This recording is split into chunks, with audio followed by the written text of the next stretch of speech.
is the EU's answer to the concern that there is too much power, market power, from these companies. So right now the EU institutions are discussing this proposal that sets to identify which companies dominate the online market, and then to those companies they will impose special rules. Those rules will deal with the way that they treat smaller businesses, competitors, publishers, and of course us users. Yes, and a lot. So big tech companies, especially Google and Facebook, are the biggest lobby companies in the EU.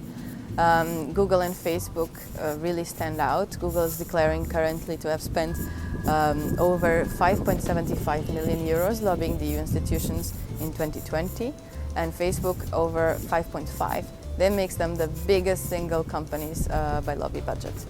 And overall, the top 10 tech companies, they declare a combined total of 32 million euros lobbying the EU institutions per year. That is more than the finance industry, than the pharmaceutical industry, and other industries that many people would have considered to be the strong players at EU level. Tech monopolies are a problem because they allow these companies to dominate and to impose their own unfair treatment on smaller companies, competitors, the companies that use it for their services, publishers and users, so you and I.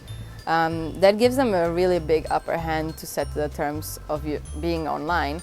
That could, for instance, mean that they can compete unfairly with smaller companies. Amazon, for instance, has copied the products of smaller businesses and then give it its own products top billing in the searches.